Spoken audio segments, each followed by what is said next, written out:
अध्याय 7 देख रहे हैं, बुनकर, लोहा बनाने वाले और फैक्ट्री मालिक।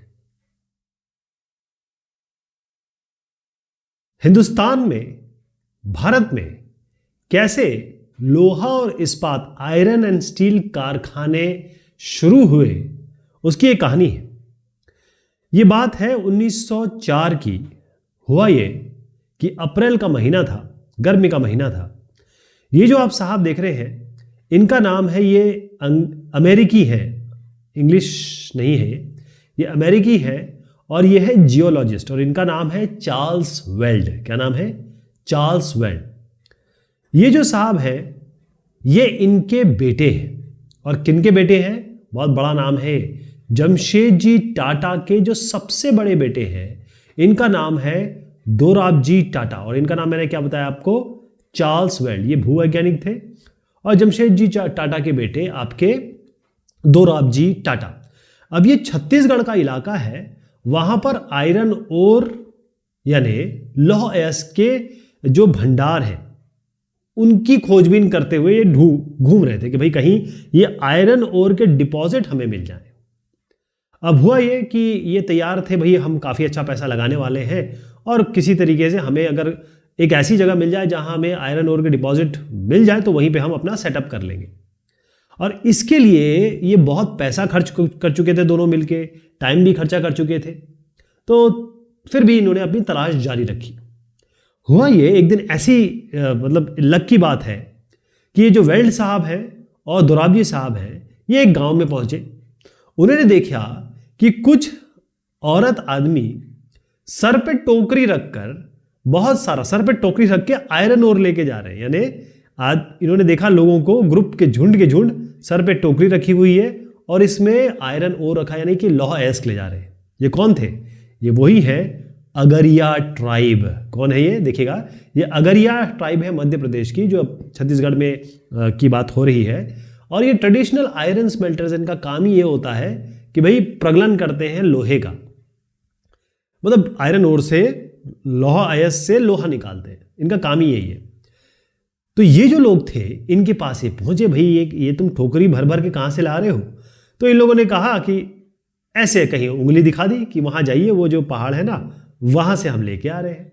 अब ये लोग दौड़ के बिल्कुल पहुंच गए भाई वहां पर पहाड़ पे।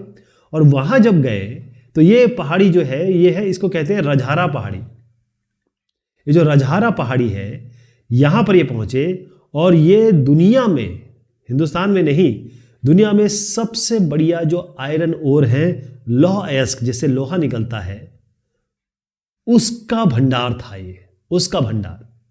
लेकिन परेशानी थी, यहां पर एक परेशानी ये थी कि यहां पर पानी नहीं था। और आप ध्यान रखिए कि आयरन एंड स्टील कंपनी के लिए पानी बहुत जबरदस्त चाहिए, इसकी मिल के लिए या इसके मैन्युफैक्चरिंग के लिए बहुत सारा पानी चाहिए। तो फिर काम तो इनका बन नहीं पाया, लेकिन इनको पता लग गया कि यहां मिल रहा है। और उसके बाद, क्योंकि मैं आपको छत्तीसगढ़ की बात कर रहा हूं आज, भिलाई जो है वो छत्तीसगढ़ में है, तो भिलाई स्टील प्लांट में यहीं से आयरन ओर जाता है, गया, उसकी आपूर्ति यहीं से हुई। ठीक। फिर कुछ समय बाद हुआ ये कि एक जगह है जिसको मैं अभी नाम लेने वाला हूं, उसको जमशेदपुर कहा गया। तो जमशेदपुर आज जो है, वो जमशेदपुर में एक जगह को क्लियर किया गया बाकायदा, मतलब वहां के जो जंगल वंगल साफ किए गए। और वो जगह जो साफ की गई वो एक नदी के किनारे थी, और वो नदी है, ये जो आप देख रहे हैं, वो स्वर्णलेखा नदी है। ये स्वर्णरेखा रिवर कर रहा है, एसआर कर रहा हूं। ये जो स्वर्णरेखा नदी है, उसके पास जंगल साफ करके एक प्लांट बनाया गया, एक बाकायदा प्लांट, क्या, एक पूरा एक शहर बसा दिया गया, एक पूरा सिटी बसा दिया गया, जिसको हम जमशेदपुर कहते हैं। और किनके नाम पे बनाया गया? ये जमशेदजी टाटा, इनके नाम पे जमशेदपुर बनाया गया। तो यहां पर क्या था, एक तो स्वर्णलेखा जो नदी है, उससे पानी भी मिल रहा था, और दूसरा है कि इसी के पास में जो आयरन ओर के डिपॉजिट है वो भी मिल रहे थे। और यहीं पर Tata iron and steel company यानी कि टिस्को की स्थापना हुई, और 1912 में यहां पर स्टील का उत्पादन शुरू हो गया। आप समझ में आया कहां से शुरुआत हुई हिंदुस्तान में? अच्छा, 19वीं सदी में यह था कि जो स्टील आता था, वो जो स्टील आ रहा है वो कहां से आता था? वो ब्रिटेन से बन के आता था। अब क्योंकि रेलवे का विस्तार बहुत ज्यादा हो रहा था, तो रेलवे लाइन तो बनती है लोहे से ही, है ना, तो उसकी बड़ी मांग थी। तो जब टिस्को की शुरुआत हो चुकी थी, लेकिन जो लोग रेलवे से जुड़े थे, अंग्रेज जो रेलवे से जुड़े थे, वो बिल्कुल एक्सपर्ट मानने को ही तैयार नहीं थे कि हमारे देश में भी कोई ऐसा लोहा बन सकता है या अच्छे क्वालिटी का लोहा बन सकता है या आयरन एंड स्टील बन सकता है। वो बिल्कुल तैयार ही नहीं हुए। लेकिन जैसी टिस्को स्थापना हुई, जो वर्ल्ड है उसके हालात बदलने लगे। कैसे? देखिए, 1914 में, या ये कहें कि टिस्को ने मौके पे चौका मारा। पहले मैं आपको ये थोड़ा ये बता दूं, ये बताना जरूरी है। ये जो आप देख रहे हैं ना, ये स्वर्णरेखा नदी है, और इसके आगे आप जो यहाँ देख रहे हैं, ये Tata iron and steel factory, जो कंपनी कहलाई बाद में 1940, टिस्को जिसको हम कहते हैं। अब आप देखिएगा कि 1914 में क्या हुआ, जो फर्स्ट वर्ल्ड वॉर वो शुरुआत हुआ, उसकी शुरुआत हुई। अब ब्रिटेन से जो लोहा आता था, हम लोग रेलवे वगैरह के लिए बहुत सारी चीज़ों के लिए इस्तेमाल करते थे, तो ब्रिटेन से अब जो लोहा था वो आना बंद हो गया। क्यों? क्योंकि वो जाना था वो फर्स्ट वर्ल्ड वॉर में जाना था, बहुत सारी गिरावट आ गई। तो पटरियों के लिए लोहा कहाँ से आएगा? रेलवे की तो विस्तार हो ही रहा था। तो अब टिस्को की बारी आई, तो इन्होंने कहा टिस्को को, कि इन्होंने, ब्रिटेन वालों ने, ये जो यहाँ पे ब्रिटिश लोग थे, उन्होंने कहा कि भाई ऐसा है, हमें ये ज़रा लोहे के जो रेल्स है वो बना के दीजिए। मतलब रेलवे, बेसिकली इसको रेल्स ही कहते हैं हम, इसको बना के दीजिए।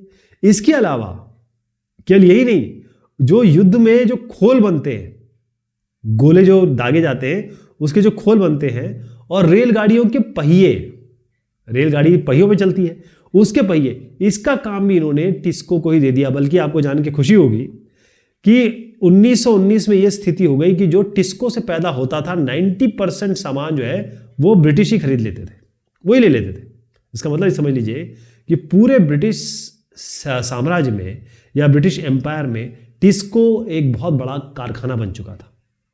तो आपने एक चीज देखी कि चाहे हम टेक्सटाइल इंडस्ट्री की बात करें, सूती कपड़ा उद्योग की बात करें, या हम आयरन एंड स्टील उद्योग की बात करें, इन उद्योगों का विस्तार तभी हुआ जब ब्रिटेन का हिंदुस्तान में जो आयात है वो घटा। जब ब्रिटिश सामान जब तक आ रहा था, ना टेक्सटाइल में वृद्धि हुई, ना आयरन स्टील में, लेकिन उसके बाद जैसे इसमें गिरावट आई, तब हमारे उद्योग बढ़े। और उसके बाद जैसे नेशनल मूवमेंट स्टार्ट हुआ, जैसे राष्ट्रीय आंदोलन स्टार्ट हुआ, जो औद्योगिक वर्ग है, जो जिसे कहते हैं इंडस्ट्रियलिस्ट जो हैं, वो बहुत स्ट्रांग हो गए, बहुत ताकतवर हो गए, और उन्होंने बहुत सारी मांगें कर दी। क्योंकि अब वो चाहते थे कि हमने इंडस्ट्री तो लगा दी है, हमको इसका संरक्षण भी चाहिए, वरना तो आप कभी भी हटा देते हो, कभी भी कानून लगा देते हो, कुछ भी कर देते हो।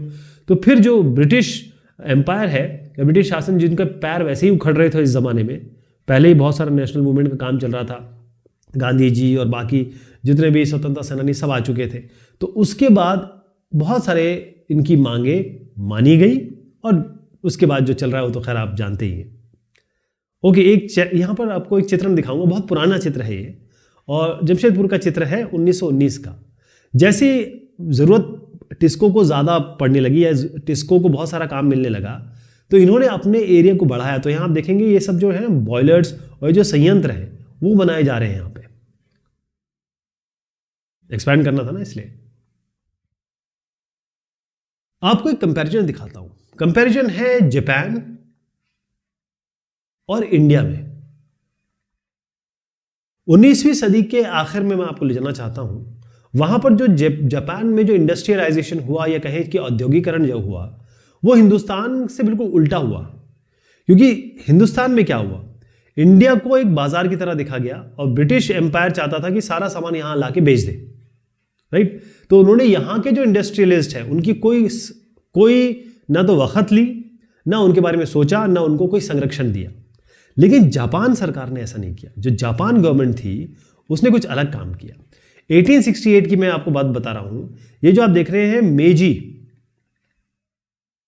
ये मेजी राजवंश है। मेजी डायनेस्टी जब आई जापान में, तो उनको करना था किससे, अपने आप को संभालना था या सामना करना था वेस्टर्न कंट्रीज या वेस्टर्न पावर्स कह दीजिए तो ज्यादा बेहतर होगा। तो उन्होंने ये कहा कि अगर हमको वेस्टर्न पावर से मुकाबला करना है तो हमको इंडस्ट्रियलाइजेशन या औद्योगिकीकरण करना ही पड़ेगा। और इसके लिए मेजी रेजिम ने बहुत सारे कदम उठाए। उन्होंने जो डाक सेवाएं हैं, उन्होंने जो टेलीग्राफ की व्यवस्था है, इन्होंने रेलवे और जो वाष्प चलित जल पोत है, यानी कि जो स्टीम इंजन से चलने वाले पोर्ट्स हैं, मतलब जो सेलिंग करते हैं बोट्स, या कहें कि हम शिप्स कह सकते हैं, उसका विकास किया। इन्होंने क्या किया, वेस्टर्न कंट्री से ही जो नई तकनीक थी, जो भी टेक्निक चल रही थी, नए नए जो इनोवेशंस थे वो लेके आए और फिर जापान के हिसाब से इसको ढाल भी दिया। इन्होंने एक और काम किया, जो भी वेस्टर्न कंट्रीज में जो एक्सपर्ट्स थे वो भी बुलाए, कहाँ लाए, जापान लाए, और जापान के लोगों को उनसे सिखवाया या उनको प्रशिक्षण दिया। इसके अलावा जो सरकारी बैंक थे, जैसे गवर्नमेंट बैंक थे, उन्होंने जो भी इंडस्ट्रियलिस्ट थे उनको बहुत कम दर पे बहुत अच्छा वो दिया, मतलब पैसा दिया, जिसे आप कहते हैं कि लोन दिया। और उसके बाद क्या किया, सरकार ने एक उद्योग शुरू किया, अपने पैसे से लगाया, और उसके बाद बहुत कम दामों में इंडस्ट्रियलिस्ट, जो बड़े बड़े घराने थे या बड़े बड़े जो पता था कि भाई ये देश को आगे ले जाएंगे, उनको बेच दिया। तो आप देखें कि भारत में जो एम्पायर था उसने रोड़े अटकाए, उसने रोका, बाधाएं पैदा की कि हमारा इंडस्ट्रियलाइजेशन ना हो पाए। लेकिन जापान के लोग जो थे, जापान में इंडस्ट्रियलाइजेशन उस तरीके से हुआ कि भाई वो भय था, भय एक कह दीजिए कि भाई वेस्टर्न कंट्रीज से था, लेकिन ऐसा नहीं हमेशा भय के कारण हुआ। जापानीज, आप जाएंगे तो या जानेंगे, जापान बहुत छोटा सा देश है, या बल्कि हमेशा वहाँ कभी सुनामी आती रहती है, कभी कोई भूकंप आता रहता है, लेकिन इस देश ने जो करके दिखाया है, छोटा सा देश, वो हम सब के लिए एक एग्जाम्पल है। चलिए साहब, ये बात हुई इस चैप्टर की। बहुत शुक्रिया, बहुत मेहरबानी आप सभी की।